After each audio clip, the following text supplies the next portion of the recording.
ちらルーム303号室です。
Hello, you're listening to Hey How Are You on Room 303. I'm Carina, and today we have artist and founder Adam Oko. Hello. To explore music from his formative years. So I'm a writer among many things, and recently I've really been interested in how music can be a tool to transport us to a person or a feeling or a place. And that's why I wanted to focus on sort of teen years and childhood, because they're so important for like emotional memory and identity formation. But I thought there's no better person to explore this with than Adam, a former radio host, musician, man of many talents. But we'll be discussing the environments that have shaped your wide-ranging tastes, whether that's through skateboarding, your upbringing, etc. So stick with us. This is Hey How Are You with Adam Oko.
wanted to give Adam a proper intro.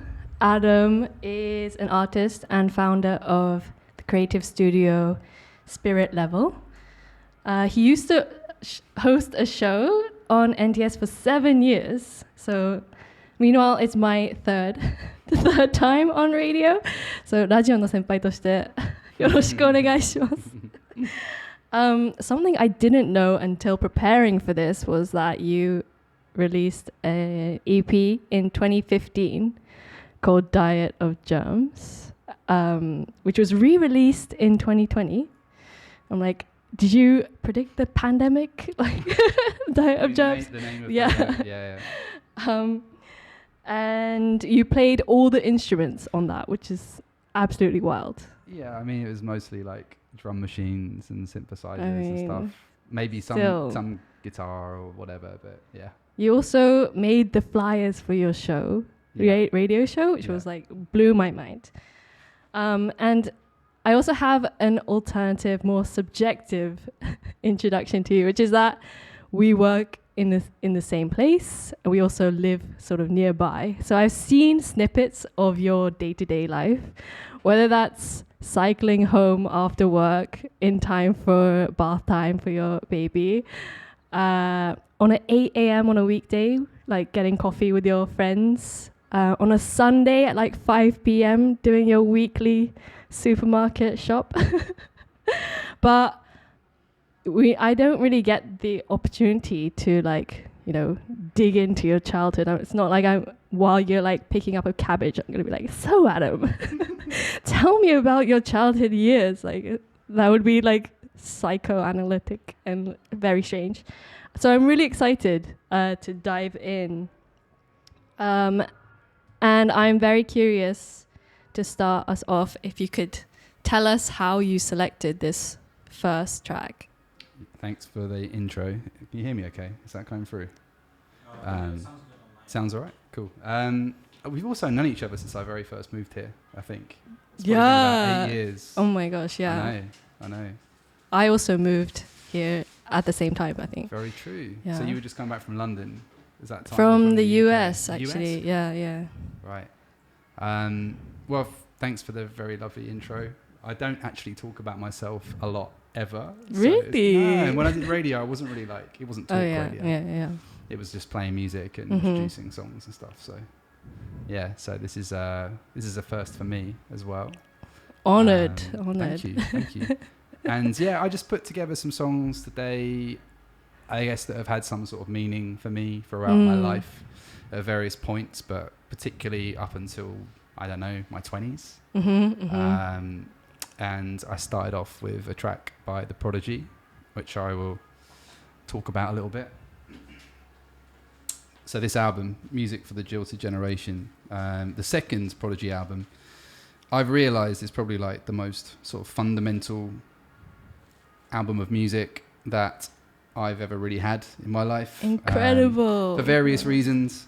So like this came out in 94, and I reckon I probably started to have an interest in music properly like 95, 96. I sort of like in, you know, after you asked me to do this, I sort of dug back into like what was I interested in? Like, and what years did those things come out? And yeah, like this is the first thing that I think is like really made like a deep impact on who I am as a person, and I continue to listen to and hold in like high regard. So, you know. Was it like love at first hearing kind of thing, or was it like something that grew on you over time?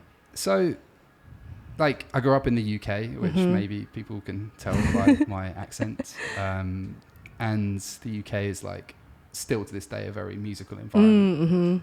And particularly in the 90s, it was very like a rich time for music. Yeah. And you grew up, or at least in those days, like watching Top of the Pops. Do you know what that is? Right? A TV show that was on every Friday night, I think. And they'd have to count down like the top 10 of like, you know, the charts. But they'd also have like live performances and like other certain tracks that were like, they wanted to focus on. They'd have like live performances and like play the videos and stuff like that. So that was big in my house, and I would definitely watch it every week. And somewhere there, like, I saw the video for Firestarter by The Prodigy. And I'd already kind of like developed this taste of music or an interest in music, let's say, for a little while before that. But then when I saw that, and I guess I was like 9 years old at the time, and like Keith from the Prodigy's got this like, you know, eyeliner on, and like crazy punk hair and like piercings and stuff. And he's in a tunnel, and like there's all this mad video editing, and it's very like edgy. That just blew my mind as a 9-year-old kid, and I was just like drawn towards it. Wow. Like, that's cool. Like whatever that is, I like it. His like unabashed self-expression and yeah, but just everything. Like it's just otherworldly for like me as a kid to see that, I guess. And I'm sure like a lot of people who are into strange things have a moment like this at some point. So you know, I've kind of pinned that back, you know, as like that's the point when I think I really started to get an interest in things that are a bit more alternative. And anyway, there was a bit of a gap between that Firestarter single coming out and then the album, The Fat of the Land, dropping, which was about a year. At the time, it felt a lot longer because I was a kid. But I remember like seeking out, like, oh, I want to get like buy that, and there was only the single available. And anyway, this was the album before, and Music for the Generation, and this is all that was available, right? So I got this instead. You tracked that down in your hometown. In my hometown, my mum probably gave me the pocket money to buy it. And yeah, my world probably changed in that moment. Wow. And then, you know, like immediately you look on the back, you see the same dude, but he's got long hair, and it's like, whoa, like this is the same group, but they look really different. And then it's got this mad artwork on the front, this dude's face. And then inside you've got this incredible picture of like this guy, like, you know, this big kind of crazy outdoor rave happening here. And on the other side, you've got like Babylon's cityscape, all these police trying to kind of get over, and the guy's just like giving them the finger and cutting the rope bridge to separate the, you know, Babylon from like the promised land. And this made a big impact on me as a kid, basically. And so did the music on it. And it kind of represents a lot of things I'm into. A lot of my taste is in there, you know, whether that's rave music, techno, you know, hardcore, whatever. But also like a lot of hip hop influence, a lot of like rock and metal influence. And yeah, it's just a very like rich and well-composed document of music that's always meant a lot to me. Really drawn to the whole world view, like including all the artwork and video and everything. For sure. Yeah, for sure. So yeah, that's like something that stayed with me since then, and I'm still super into, and yeah, come back to a lot. I chose that track because it's a bit more radio friendly than some of the other more heavy things on here that I could have played, but yeah, I thought it was a nice place to start. When you saw the video, were you like, okay, I'm gonna try eyeliner, grow my hair out, or were you like? I mean, did you I definitely would have spiked my hair out with some cheap gel from the supermarket at some point. And, but yeah, as I say, you can imagine the impact that would have on a young kid. Totally. And, I grew up in a place that had a lot of counterculture, and I think this, was maybe like a direct link to what I was seeing around a little bit, but like in more of a kind of, you know, pop culture setting. I saw it through like Top of the Pops. Being the video played. Yeah. Incredible. Thank you so much. I'm learning so much already. Would you like to move on to your... Play another song? Yeah. Right. Do you want to introduce it first, or do you want me to... Just, okay. So this is Changeling by DJ Shadow off the iconic Introducing album, which is another album that had a big effect on me a little bit later, I guess, in my life. But still, like all the music I've chosen today, things that I would still listen to this day. Like there's thousands of things I could have picked, but I wanted to just bring things along that still resonate with me, and I can still keep going back to and finding things, and still, I guess, have a place in my life. And yeah, this record was massive. I don't know if you want to talk about that now or later. Maybe later. Yeah, all right. We'll jump in.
So I'm curious how you came across this one, and also like the context in which you were kind of listening to this, whether that's like school or home, or what was going on in your life at that time.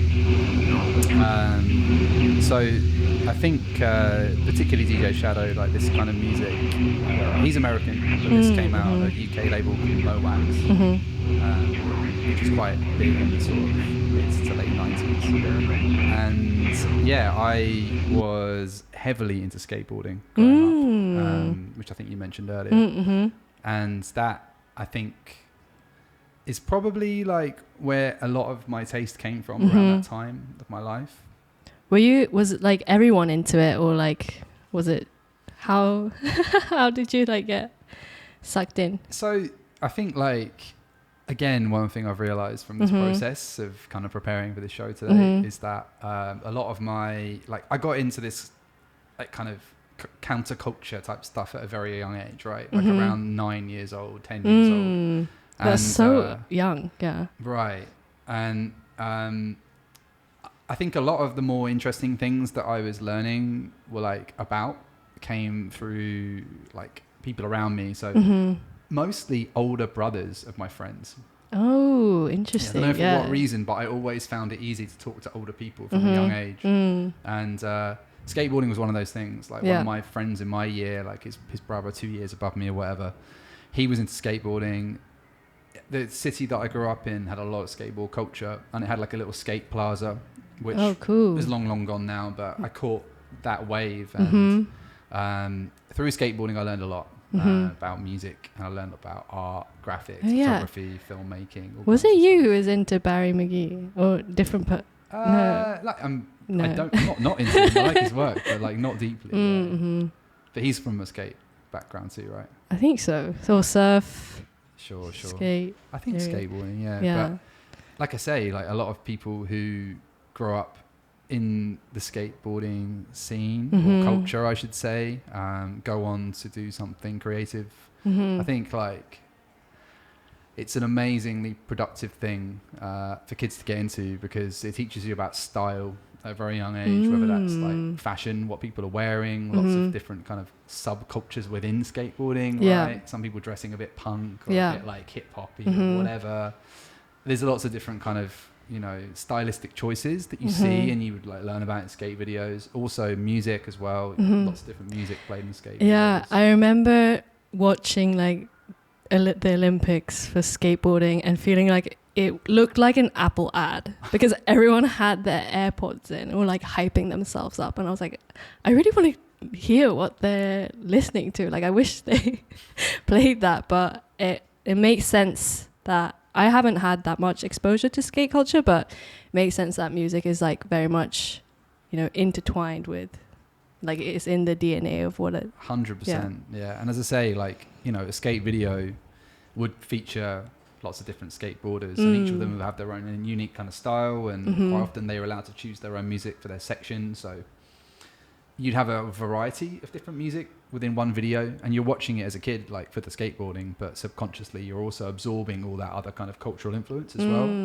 And yeah, this type of music, I guess, that was very prominent around the time I was growing up in the 90s, like mid to late 90s,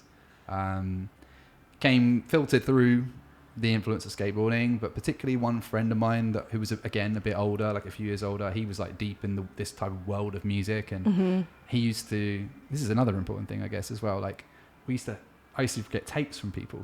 Whoa. And like this was a thing, so people would like tape off the radio, or when they buy a record or a CD, they would make you a tape of it, and like this guy gave me a bunch of stuff, and I think it was in the kind of like from cassettes to maybe becoming mini disc phase of like, and there was also some radio shows, like the UK was a very rich musical environment in general, and on like commercial Radio 1, there was a show called Breeze Block that I learned a lot through as well, and again this type of music was very prominent on there. So we need to bring that back, like just handing tapes or like making them and like handing them to people, like that's so nice. It's a great way to share things with people. Yeah, you know? I feel like I've lost, or I don't know if I've lost it, but I never really developed the art of looking for things or looking for music that I want, because I really relied on friends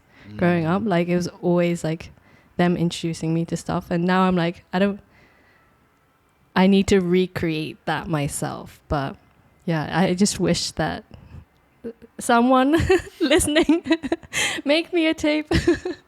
Yeah, I would welcome that. I think like these days stuff is so readily available, isn't Yeah. it? In those days it was quite scarce, you know. Yeah. So it was sharing things with people like in that way was more important. Whereas now it's a bit more of a novelty if someone gives you, oh, I made you a mixtape. Yeah.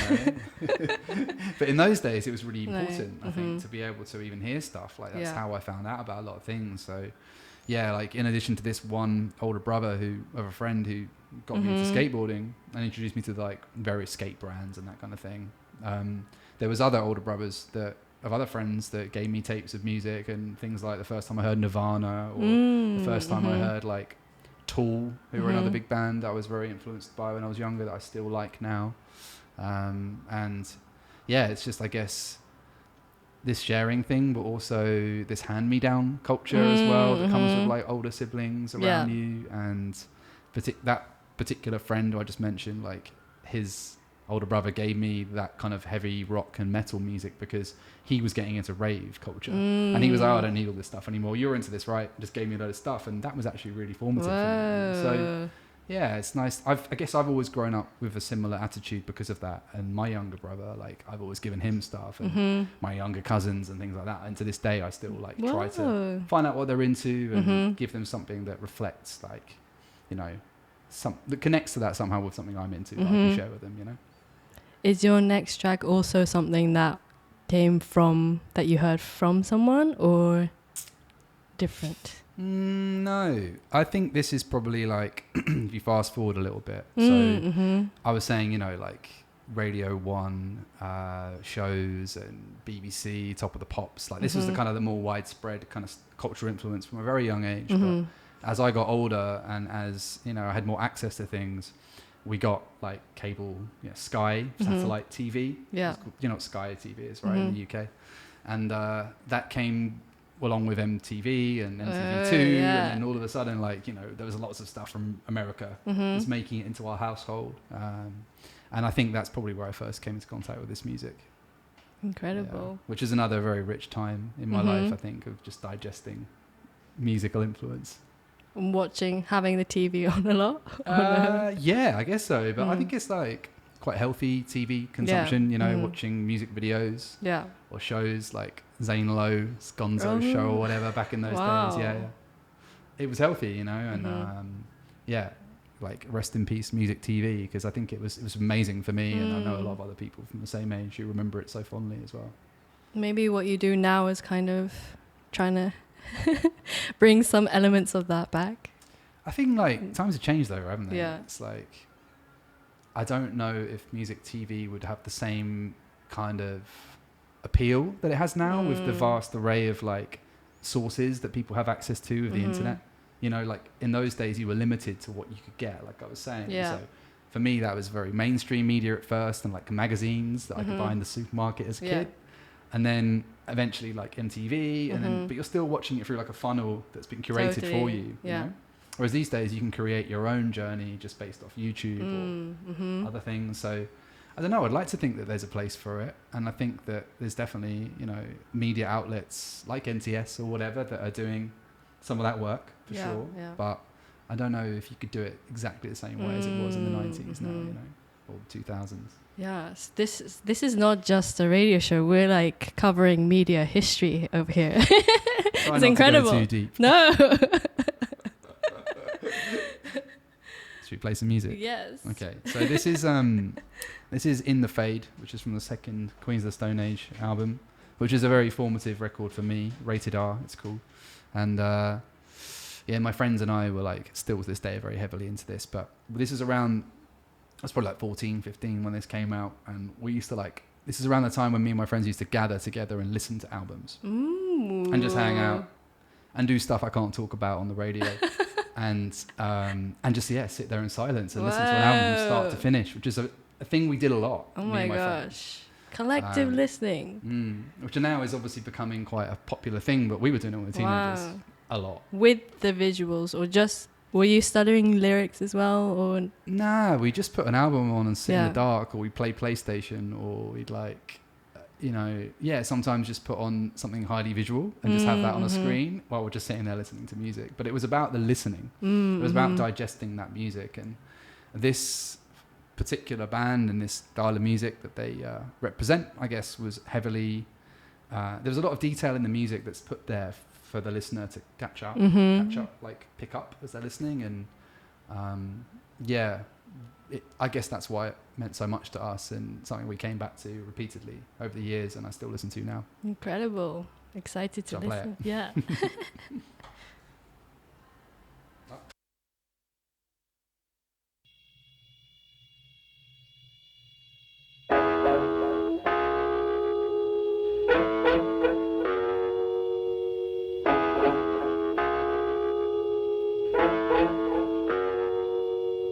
Cracks in the ceiling, crooked pictures in the hall. Counting and breathing, I'm leaving here tomorrow. They don't know I never do you any good.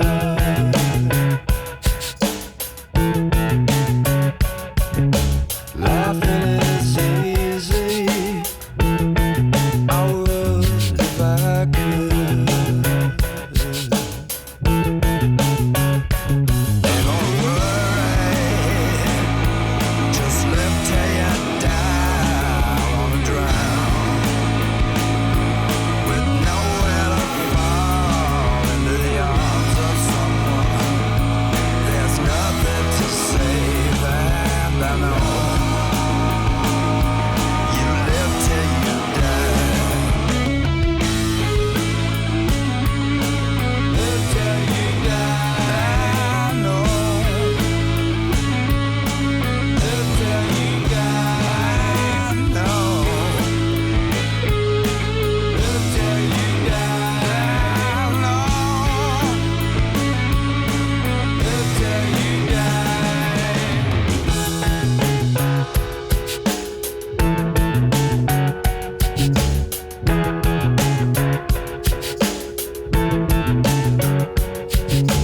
losing a feeling that I couldn't give away.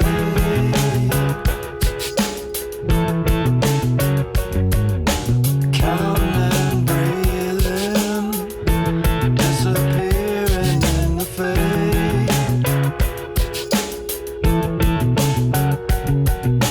They don't know I'll never do you any good.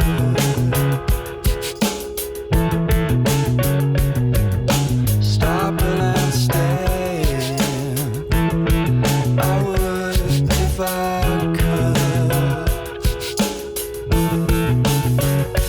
Ain't gonna worry, just live till you die.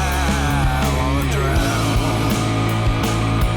with nowhere to fall into the arms of someone. There's nothing to save, I know. You live till you die. Live till you die, I know. Live till you die, I know. Live till you die, I know. Live till you die.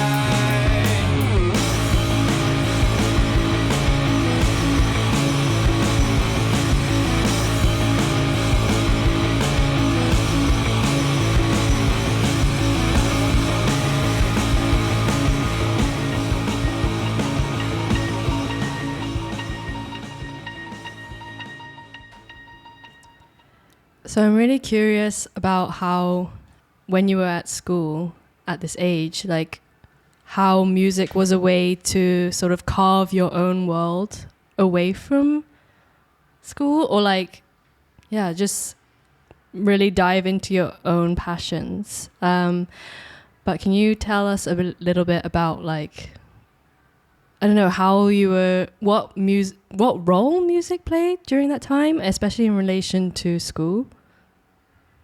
Yeah, I mean, school is quite a systematic environment, right? Like, I think for kids, it's that only consistent in their lives, I mean, for most kids at least, where you go there every day and you're surrounded by the same people that you're placed with, and, you know, you're meant to do this, you know, all behave in a similar way or whatever, right? It's different grades for depending on where you went to school and what kind of upbringing you had. But for me, I guess that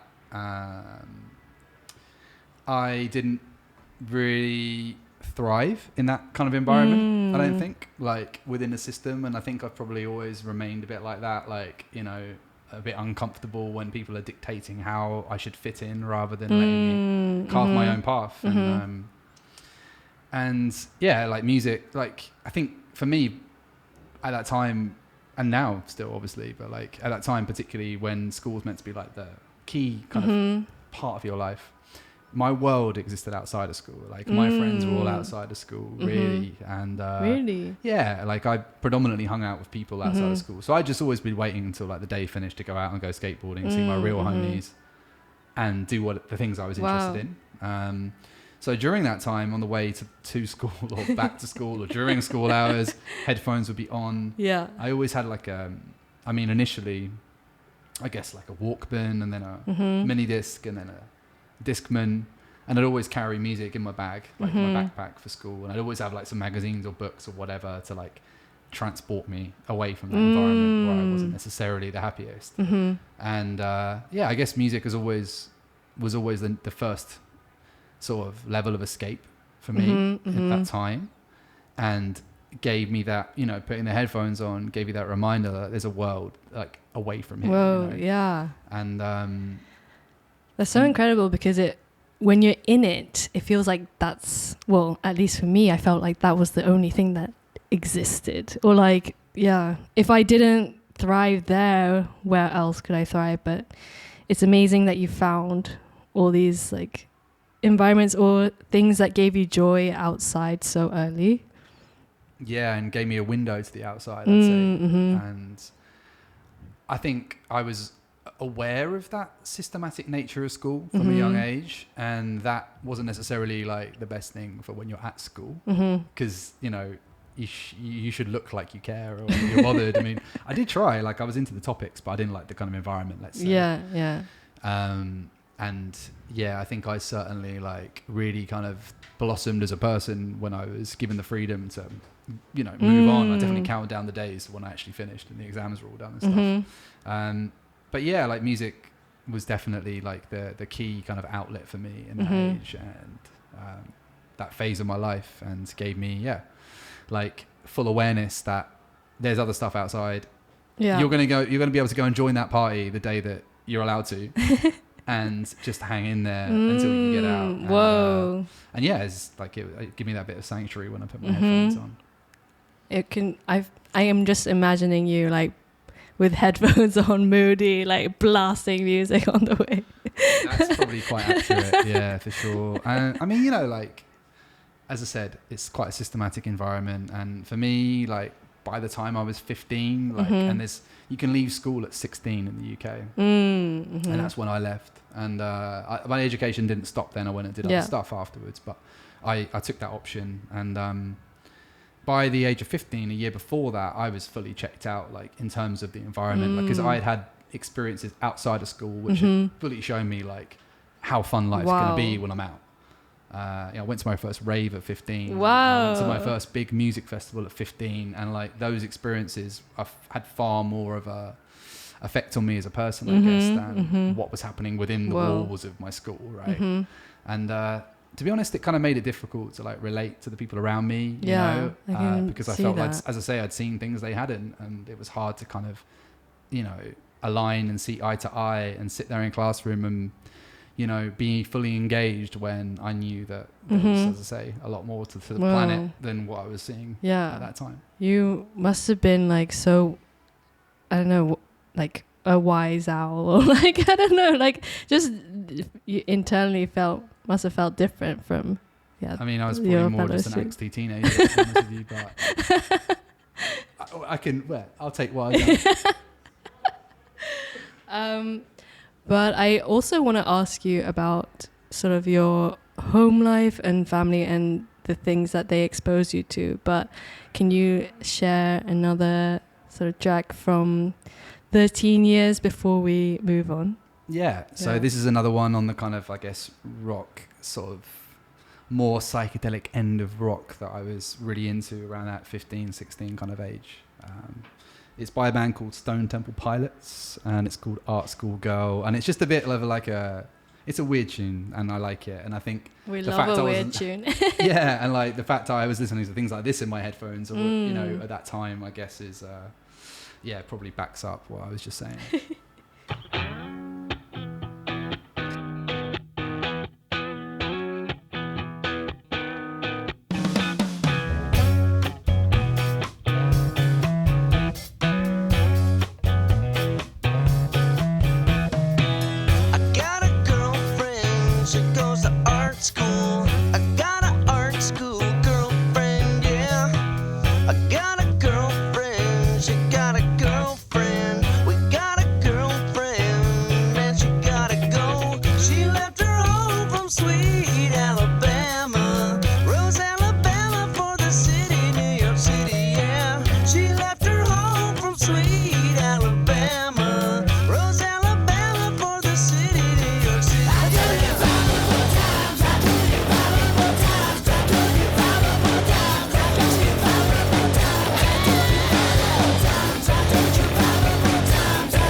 I love that. Can you talk about like the parts of that song that really, like, I don't know, you connect with? I think like it's this particular band, I guess there's a lot of influences within that music, and you know, you've got that really kind of like, you know, kind of fun guitar part at the start. But I guess what I love about this song, and what I love a lot about music in the 90s around this time, was this like balance of like contrast of dynamics, where you got this really like soft, and then suddenly it goes really hard. They kick on the pedals, and it's like, and that was a big thing in the 90s of bands, you know, like Nirvana or like Deftones were a band who were really good at that. It just goes really, really soft and gentle and quiet and safe, and then suddenly, boom, you know. And yeah, it's quite nice to play something that's got that characteristic, I guess, because that was a lot of the music I listened to at that time of my life.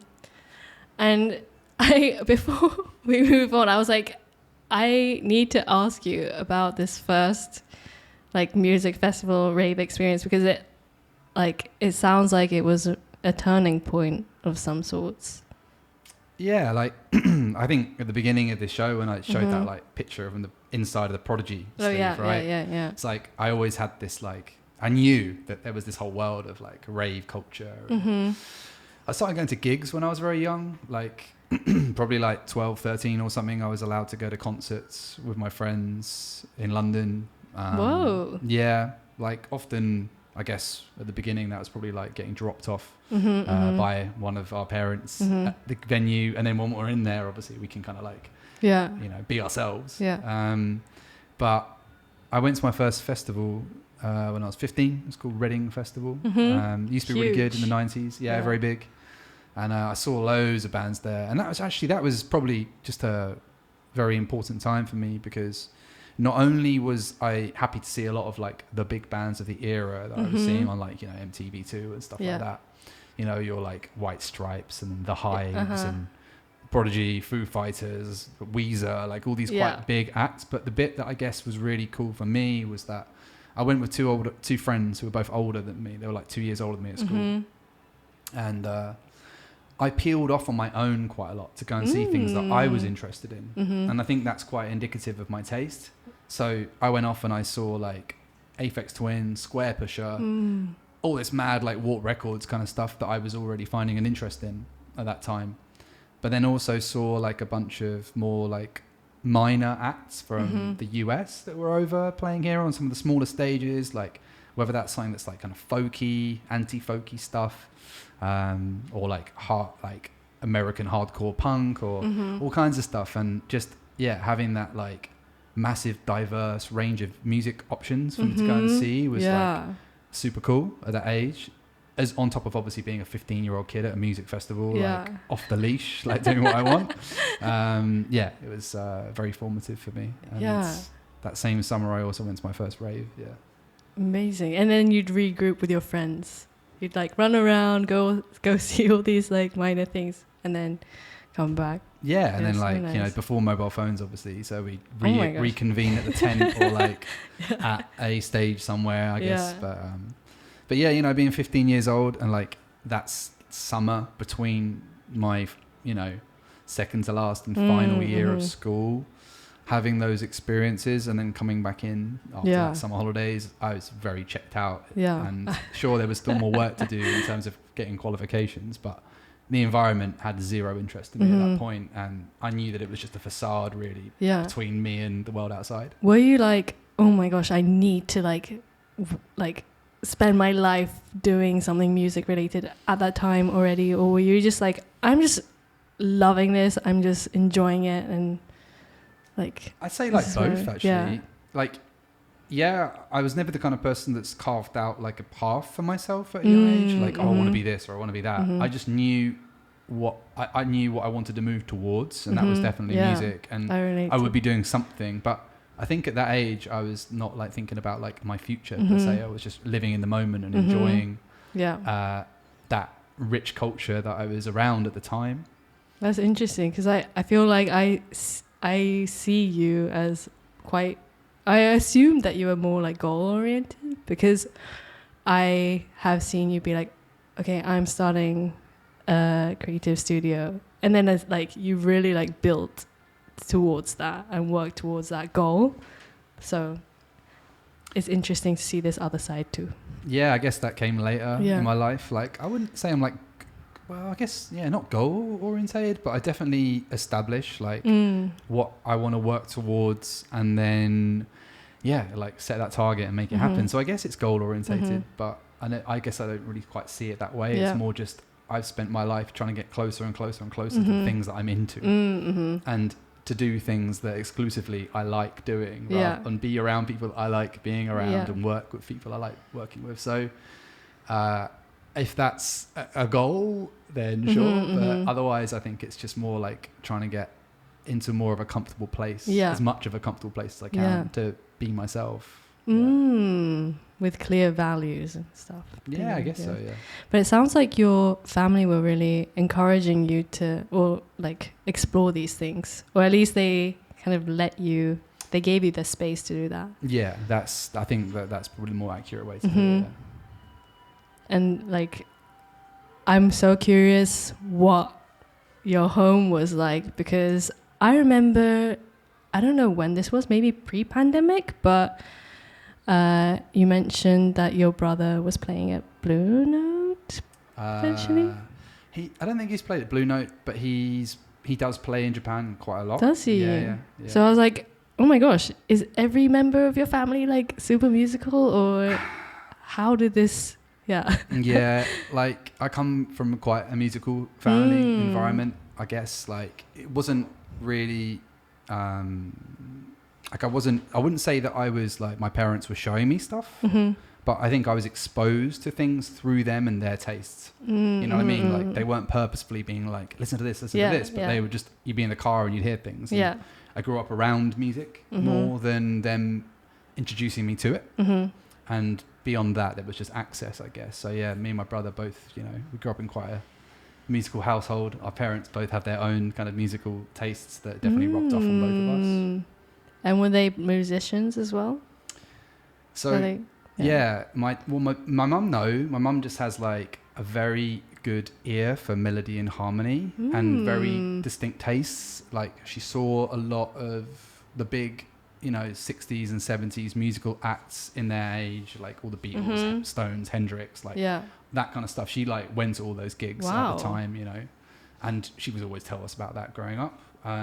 For my dad, and I've never ever spoken about this publicly before, nor do I ever really talk about this to anyone unless I'm very close with them. But my dad was in the founding lineup of a very well-known band when he was younger. Really? And through that, like, I was exposed to a lot and got to go to gigs and meet, very famous people from a young age. Wow. And that obviously contributed a bit towards who I am today, I guess, as well. Yeah. And were you aware of the people that you were meeting? Oh, or like, what were you like starstruck, or were you just like fangirling? So the band my dad was in is called The Who. Whoa. Right. Yeah. Like, they played at Woodstock. And, like a pretty household name band, right? And he grew up with them in West London. And they would tour like all over the UK in like a van and play like small pubs and working men's clubs and stuff. And he was also trying to balance a career at the time, like, and starting to get paid proper money and started taking it seriously. He came from a super, super working class background. And at some point, I think he just kind of got tired of like the working late in the evenings, or nights rather, getting home like, God knows, 2, 3 in the morning after gigs, and then having to work the next day. Yeah. And he eventually opted to focus on his career. So he was the original singer of what? The Who. Right. And then he left the band, and Roger Daltrey took over the singing. He was originally guitarist. And the rest is history. Then they went on to be like superstars. Incredible. So he's like lived with that his whole life. Yeah. Which is kind of mad, but he also carved out his own path from there too. And I don't think he has any regrets, Yeah. But to answer your question, like, I remember going backstage at the Royal Albert Hall, I guess probably like 1997 or so, at a Who gig, meeting Liam Gallagher from Oasis and being like starstruck, like, and being a silly kid or whatever, and getting his autograph, I don't know, and various other famous people. Yeah. But yeah, that's, I don't know. Besides that, I don't think, I just kind of picked up just listening to music in the household. Yeah. Can you share something that you would hear at home, like in the car or in the living room? So like this, I think, so my dad like came back to music eventually. Like when he retired, he was always the kind of guy who always listened to music in the car and stuff. Like my parents love music, so we were always around it. And I guess this song is more indicative of like my dad's tastes. And when he came back to music in later life, like he joined like a covers band called the Wrinklies with like other retired men. Amazing. And it was cool. And like I loved that he was doing that. And so did my brother, who's also a musician, as we said. And this song, I think they actually played a cover of in his band, and I hit the style of this song, I think, is what I think of when I think about what my dad's really into. It's very much of his era, and it's the Beatles, All My Loving. Amazing. Close your eyes and I'll kiss you. Tomorrow I'll miss you. Remember, I'll always be true. And then while I'm away, I'll ride home every day, and I'll send all my loving to you. I'll pretend that I'm kissing the lips I am missing, and hope that my dreams will come true. And then while I'm away, I'll ride home every day, and I'll send all my loving to you. All my loving I will send to you. All my loving, darling, I'll be true.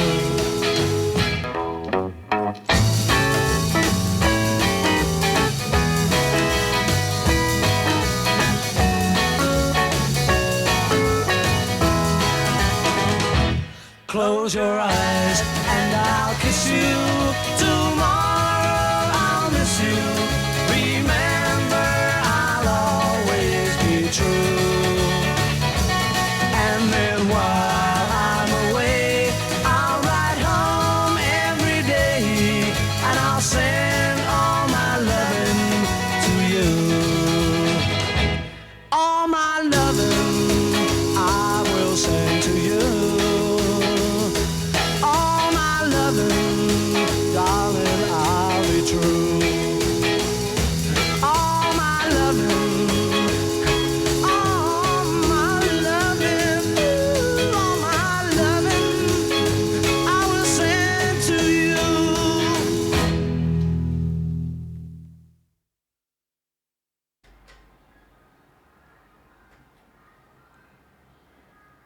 Amazing. We love a good Beatles. I mean, like I know not everyone's into the Beatles, but I'm heavily into the Beatles. Oh my gosh. I love the Beatles. I definitely went deep, not super deep, but I was into it when I was around 15, 16. But mostly because there was like an a cappella group that I saw from like, I went to a girls' school, but it was like a boys' school a cappella group, and there was like all my friends and I were like, they're so cute. And that's how I got into the Beatles. Do you remember what the song was that you were into? Come Together. Okay. Yeah. Okay. Do you have a favourite album from the Beatles? I do not. But do you? I think Revolver, probably. Why? I think like that was maybe the one that like where I realised that there was more to the Beatles than their kind of pop image, which is similar to what I just played there, you know, when they were like all the screaming girls and that kind of stuff, right? Like that was when they started to get interesting in their, I mean, Rubber Soul, the album before, really. But yeah, that's when I was like, oh man, like these guys are like wizards, you know. They're like doing amazing things in the studio and experimenting, and had lots of cultural influence of their own that was seeping into the music, and a layer of depth that I wasn't aware of because I'd only really heard like the singles, the big hits, you know, when I was a kid. I'll have to listen to that one. Yeah, it's a black and white one with all the illustrations. Yeah. It's a kind of collage. But that one was a tribute to your dad. Yeah. Because of his cover band. Do you have other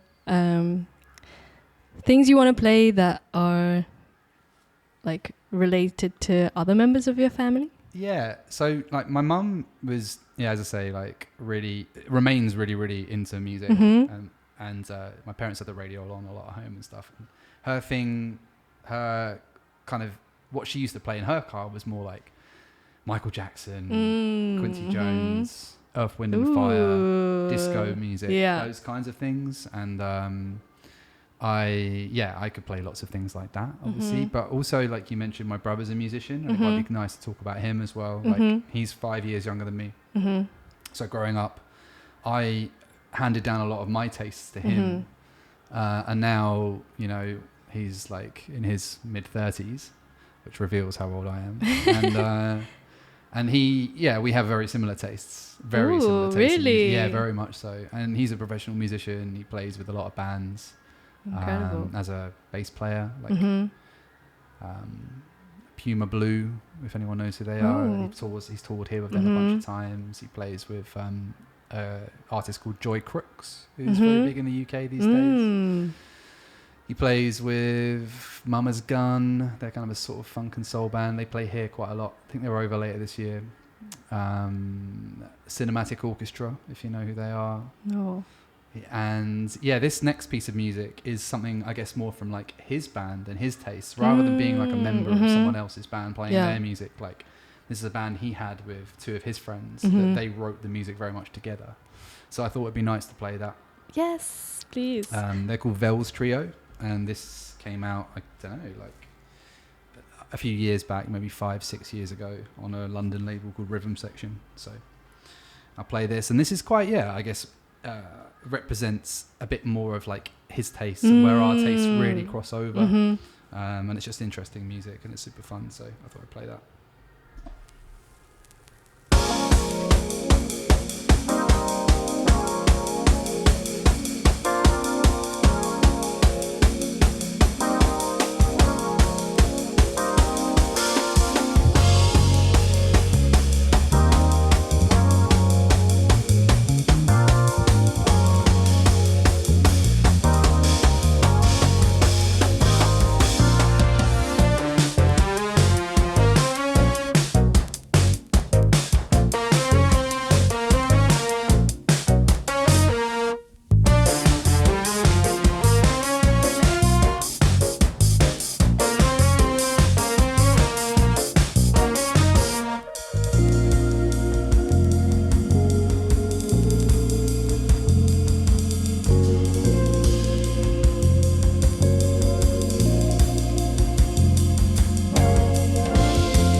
Incredible. Oh my gosh. Where can we find your brother's stuff?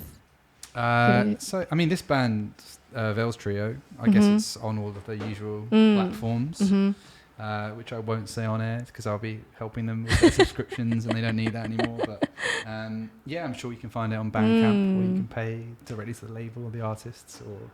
But yeah, Vels Trio. They're not together Trio. anymore, sadly. Okay. But they released, I think, an EP and this album on London labels, and hopefully, one day they might get back together. But yeah, my brother's a really great musician and has lots of different projects he's involved in and very wide-ranging tastes. Incredible. Yeah. Wow. So there was a lot of rich stuff going on at home. I mean, you said that you were more of like the older brother that was sharing things, but what an incredible home environment to be like growing up in, and yeah, just getting exposed to so much stuff through your mom and your dad. And for sure. Yeah. But also, I can't play down the role of like friends as well. Yeah. And, maybe this is a good place to take this. I'm just riffing live on air. But we were friends with, my brother and I were both very close friends with two other boys from another family of 4 boys. I think it was like out of the 4, the second and the fourth were like brothers in the kind of we're like our best friends, and then we became very close as a family with all 4 boys and their parents, and they were all super musical as well, remain super musical, and yeah,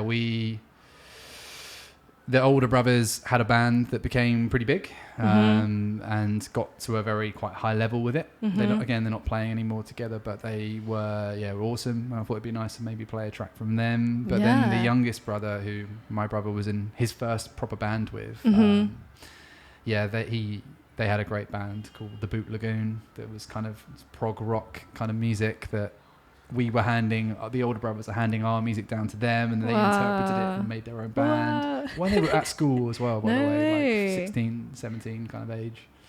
But yeah, this other band. So yeah, my best friend Liam that I grew up with when I was a kid, we went for everything together, all these eras of skateboarding and raving and being into different types of music. Like we went through that whole thing together. Wow.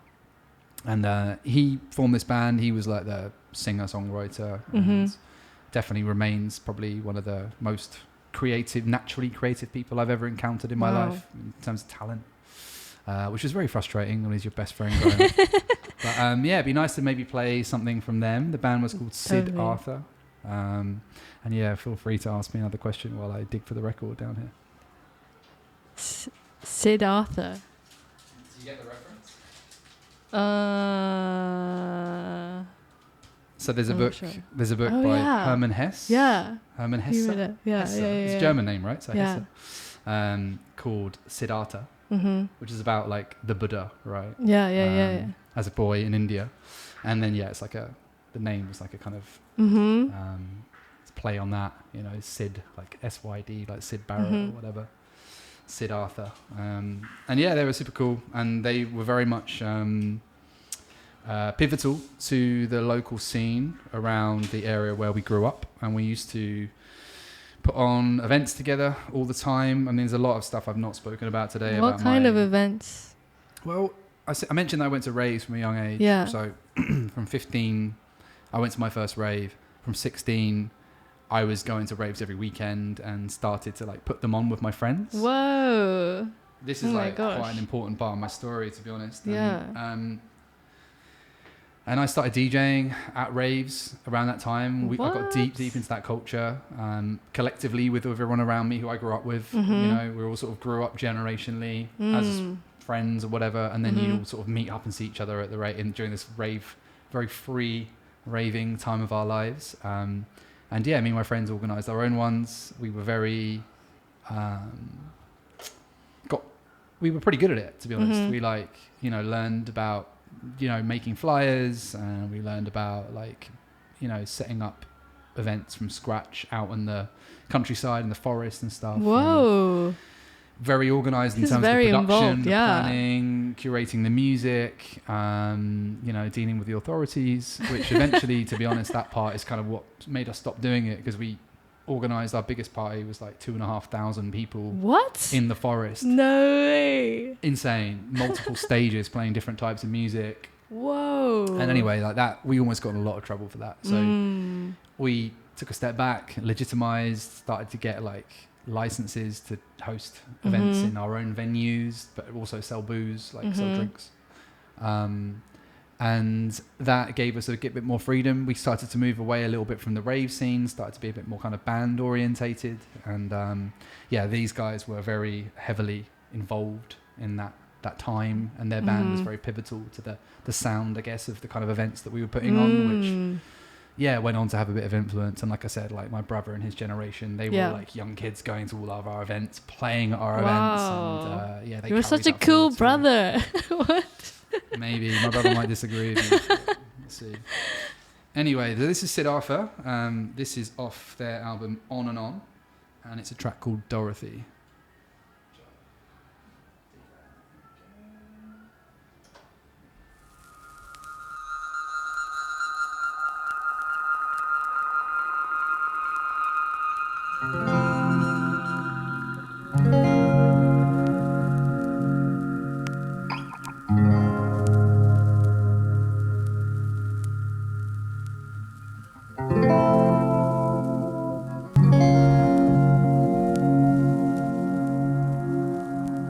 Born to live now, born to die, like a fading trace over in the blink of an eye.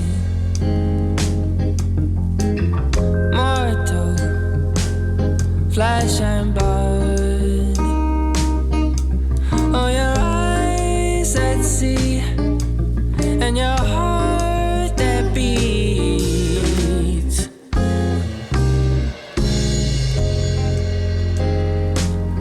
Wait for the mood to change. Oh, I hide away. Oh, I try to escape.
As it closes in, where have you been now? Don't leave me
Now the image that you showed us when you introduced the first song with the album art totally makes sense now.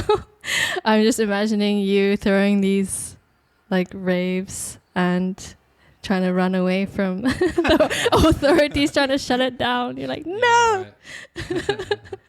Yeah. But what a beautiful track though. Yeah. Thank you. Yeah. Well, it's not my music, but yeah, I'm glad I selected it. Yeah, I think it's like, important. I think I was saying earlier about, for me, school was quite a systematic environment, and I knew that like that last kind of stretch of school that I had better places to go and spend my time afterwards.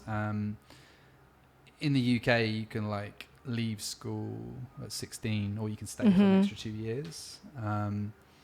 But often people leave at 16 and they'll go and start their career. If they're like a mechanic or something, or some kind of like more construction role or something. A lot of people do that. But you can also go to like college, which is what I went to, which I guess in Japan would be similar to like Senmongakko. And that's what I did. And I went on to study music technology. Oh, did college. You? Yeah. Oh. And that was probably one of the best decisions I've ever made in my life. Wow. Because it opened my environment up in all the directions that I wanted it to.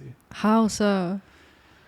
Man, like turn up on day one, number one, like no one's wearing a uniform. Everyone's wearing the clothes they want to wear. And that, like, when you give young people the freedom to express themselves and wear what they want to wear, like you realize the diversity that exists within young people. So a lot of, like, I mentioned where I come from, had a lot of counterculture, which I saw a lot and was exposed to growing up. But then you've got like your goths, your punks, your raver kids, you're like, and I just got amongst all of it. Like my tastes, I guess, have always been quite diverse. Like I've always been into everything, and it was nice to kind of find myself in a place where I could wear whatever I wanted to wear, be around people doing their own thing, expressing themselves, but be friends with everyone. And I would hang out equally with like the like local kind of bad kids who were into drum and bass, and go and like book the studio and set up the decks and like learn how to mix drum and bass from them,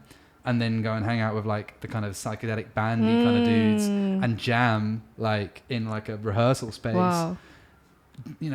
It was just freedom, pure freedom for me, and all of this kind of cool rave stuff that was happening around bonded everyone together.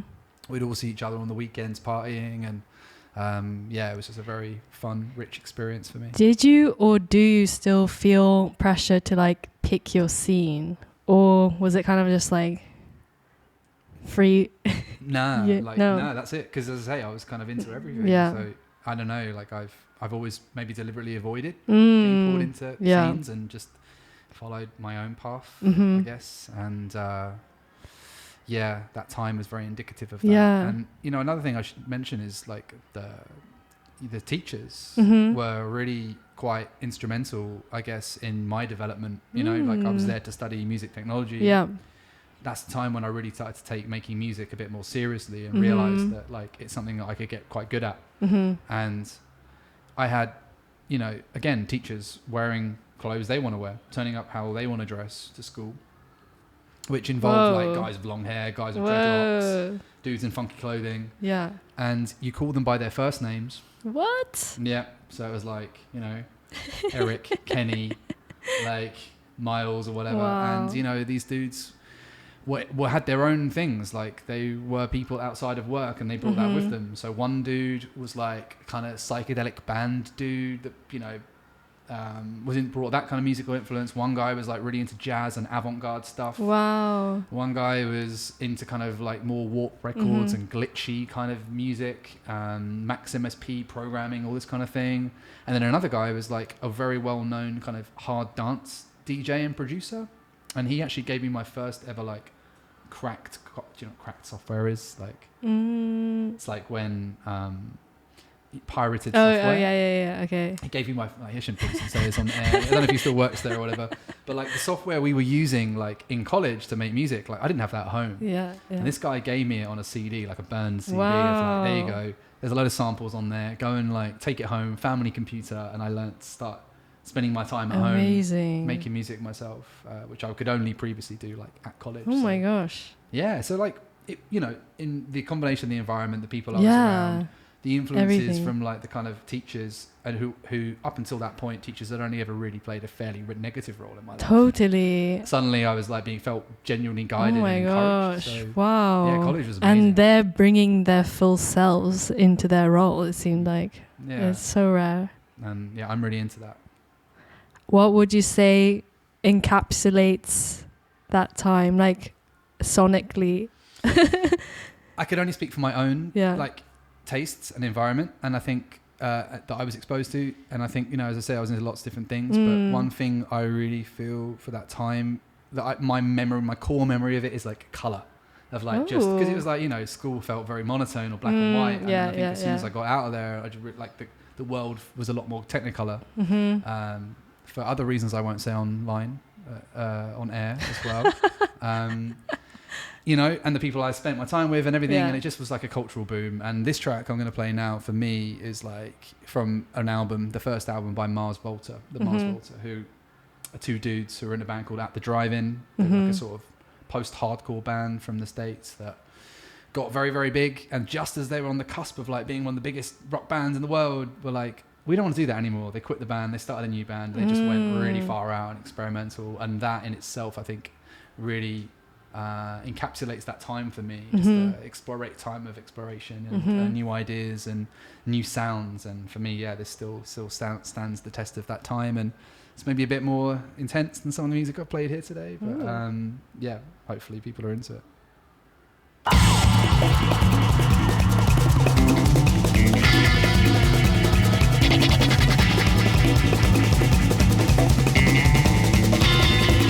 You got the lock to burn. A shovel picks mother cries. Is there a spirit that spits upon the exit sign? Is anybody there? These steps keep on growing long. Band-aid trials, lost propellers away.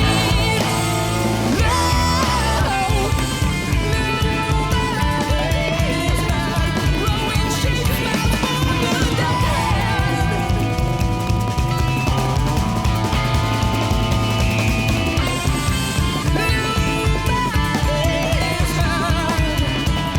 It's a crazy home, afloat with engines on wheels. Sweet generous ships bind around the yard. Is anybody there? This craft only multiplies. At the neighbor ruins, rough propellers away.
You've got the lock to burn. A shovel picks mother cries. Is there a spirit that spits upon the exit of signs? Is anybody there? These steps keep on growing long.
So another significant one from you.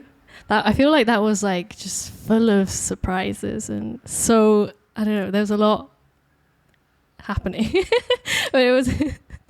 Yeah, and like that's what attracted me to it. You know, I was like explaining, I guess, when it was playing to you just a minute ago that that record drops like the summer that I finished school. So it's like timeline wise exactly at the point when, you know, I was able to open my horizons, and then I heard like music like this, and there's so much like influence packed into it, and so much, you know, experimentation and exploration of different, you know, musical directions, and I absorbed all of it, and I still listen to this record to this day. It's very important and meaningful for me, and I'd probably play the whole record if I could. Wow. I'm glad I got to play some of it.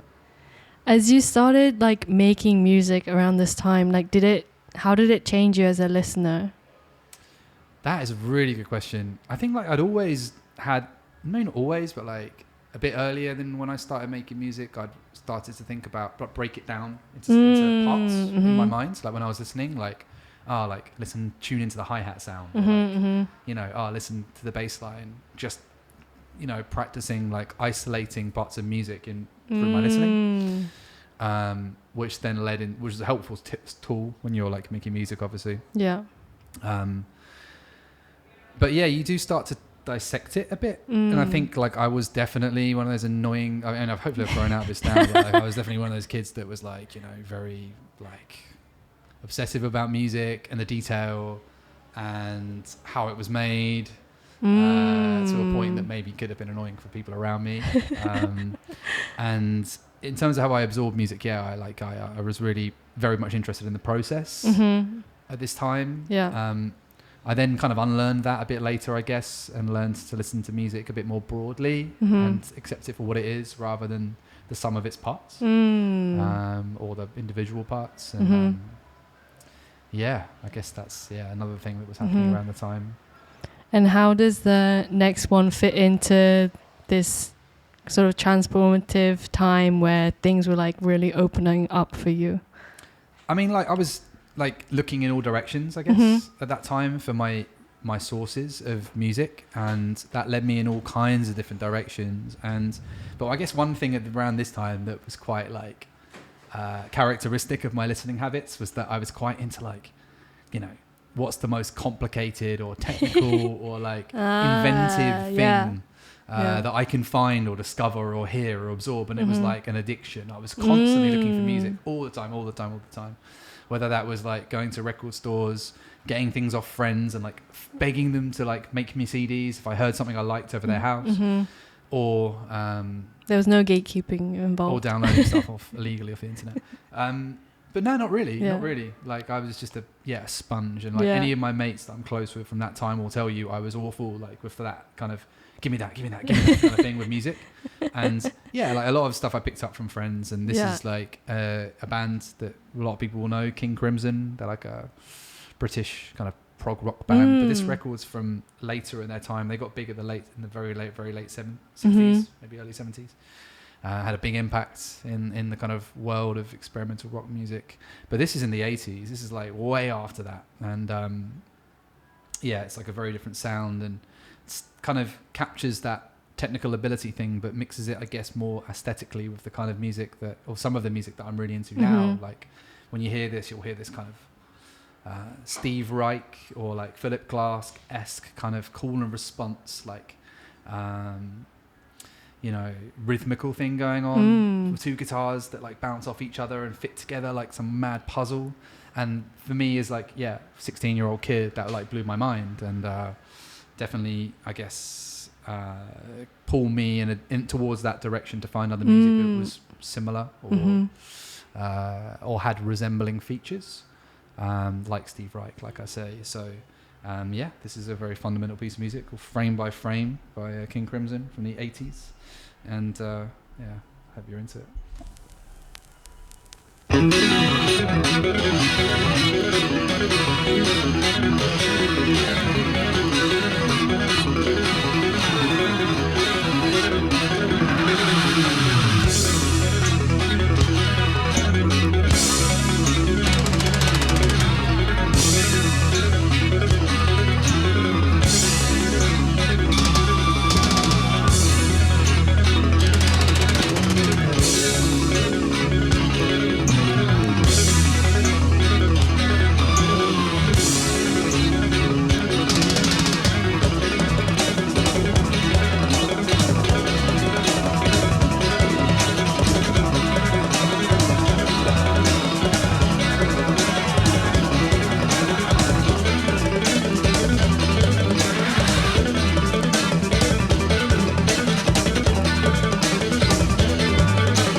So besides like listening into like all the technicalities, like the technical side of this song, how important was it for you to also like think about the artist's like intention or the message or the world that they were creating as part of the album? Huge. Like, I think that's it, especially if you're like a creative person that's doing your own, making your own things.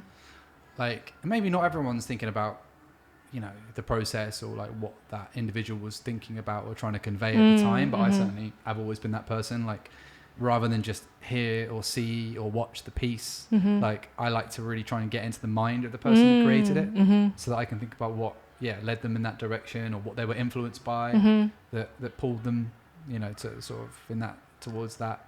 And this particular piece of music, I guess I was also drawn towards the aesthetic of like, I always thought the 80s was very uncool when I was young, when I was like really young, you know, like drum sounds, especially music like drum sounds, fashion taste, stuff like that. Obviously I grew out of that massively as I got older, and it became my favorite era. You know, 80s and 90s. I'm very fortunate to have like, you know, grown up in that time, I feel. And I think like this 80s kind of production sound, the instrumentation that was used, the vocals, like, it was very kind of one of the probably first things where I thought like, fuck man, sorry, I'm not allowed to swear on here, I'm not sure. But I was like, wow, like, this is like super cool. Like the 80s is actually really dope. Oh, like, and this changed your mind. For sure. And later in life, I learned that this particular album, which is called Discipline, by the way, looks like this, was also like a huge reference point for my favorite album by Tool. We were a band I was really into when I was younger, so that was a really good like cool kind of. That's so fun when you connect the dots like that, and when you're like, oh, instinctually I was drawn to this, and then it's like you find out why. That's it. That's it. Like the through line between this music and that music like made sense to me, and I was like, oh wow, okay, like that 100% makes sense, and that's more of an aesthetic thing, I guess, than like the core idea. Yeah. Amazing. Do you have another track from this general era, or is there anything else you want to share about this one in particular? Yeah, so I want to play some music by an artist called Prefuse 73 that is probably for me one of the most impactful artists in my life that I've listened to. I guess like coming at this time of my life, discovering his music at around that sort of same time.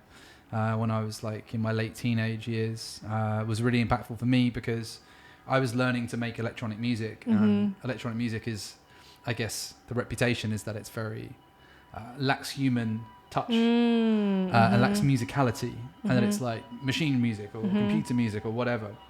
And then I guess when I heard this dude, it just completely spun my perception of like what electronic music could be. Whoa. And really like highlighted his musicality in the work that he was making, and for that reason it was like massively impactful for me, and it really opened my mind to what I could do with electronic music and the world that I could create within my own music. And it would be very remiss of me to not play something from that artist and from that album that was so core for me at that time in my life, and remains so. And you know, you mentioned earlier I had a show on NTS for like 7 years. Amongst that time, like I also did one of their kind of in focus shows on this artist of like showing, you know, just an hour-long mix of his music from his like discography and repertoire, which includes all kinds of different aliases and styles of music that he made, and definitely one of the most singular kind of like influences on me when it comes to music, and remains so to this day. So this is called Up Rock and Invigorate, and it's off the One Word Extinguisher album.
Amazing.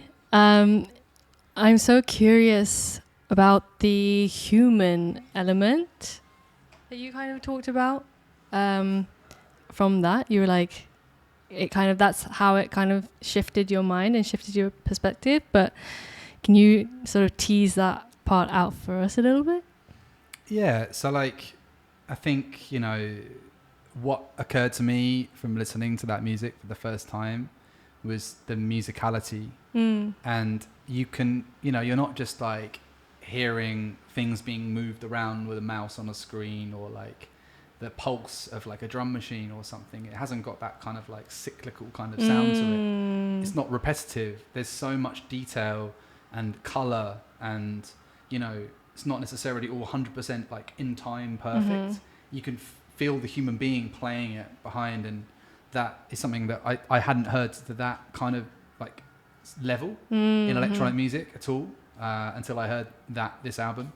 And I think as well, like it's most of that music is constructed from samples. Not all of it. There's definitely synthesizers and his own kind of sound sources in there too, but a lot of sampling, primarily on an MPC, if you know what that's called. It's just like a push button drum sampling, general sampling piece of equipment.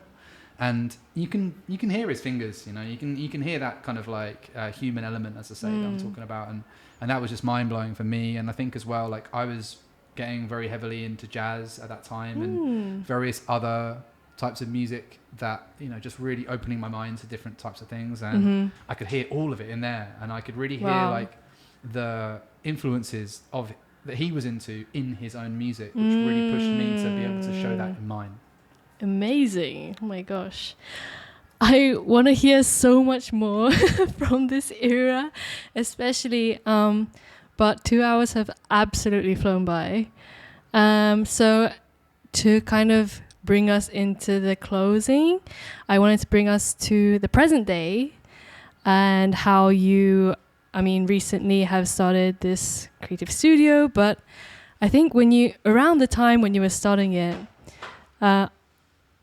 I may be incorrect, but I thought I heard you talk about how, before the musician part of you and the work part of you were quite separate in some ways, and in founding this, it's kind of blurred together. But how has that been? Is that true? And how has that been for you? Yeah, that's very true. I haven't obviously spoken about my career during the show. It's been more about my creative world outside. And my career, like I've worked in marketing, I guess, since, I don't know, my early 20s, working in agencies and that kind of thing. And, when you're working in someone else's company, you don't get to choose the product, the projects you work on, the people you work with, the kind of things that you can bring into your work is often filtered, I guess, through someone else's lens.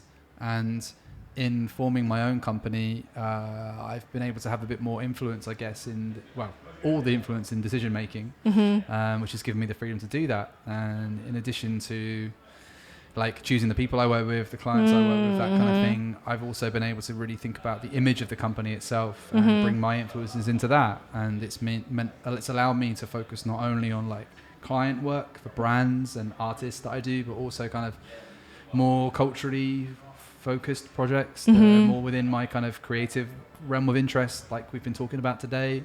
And I'm grateful that I've got to a place in my career that's allowed me to do that. Amazing.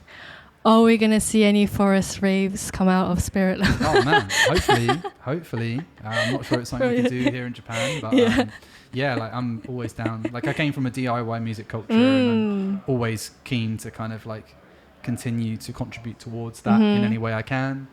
And I'm working with people now who are doing similar things that I was doing when I was younger, and it's really inspiring. For your last track, would you mind picking something that you want to dedicate to that your teenage self? Yeah, I kind of chose this because it's something that I, was listening to, was actively into when I was younger, but I'd kind of forgotten about and recently been reminded by a friend of mine. It's a song by Joni Mitchell called Edith and the Kingpin. And it's just like beautiful songwriting, beautiful lyrics, beautiful kind of cadence of how she uses her words and the kind of little production details. And I've been listening to it obsessively for the last couple of weeks. I often do that when I'm reminded of something I'm into or discover something new, and feels very appropriate to play it now. So last thing that I'll play today, I guess.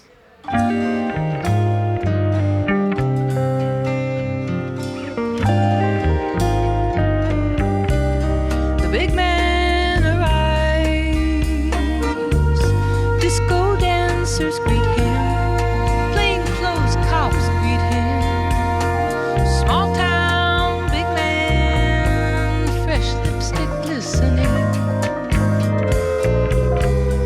sophomore jive from victims of typewriters. The band sounds like typewriters.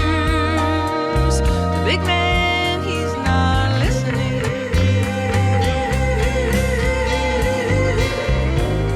His eyes hold Edith, his left hand holds his right. What does that hand desire that he grips it so tight? Edith in the ring, the passed over girls are conferring. The man with the diamond ring is purring. All claws for now withdrawn. One by one they bring his renegade stories to her, his crimes and his glories to her. In challenge they look on. Women he has taken grow old too soon. He tilts their tired faces gently to the spoon. Edith in his bed, a plane in the rain is humming. The wires in the walls are humming. Some song, some mysterious song. Fires in her head, beating frantic and snowblind, romantic and snowblind. She says his crime belongs. Edith and the kingpin, each with charm to sway, are staring eye to eye. They dare not look away. You know they dare not look away.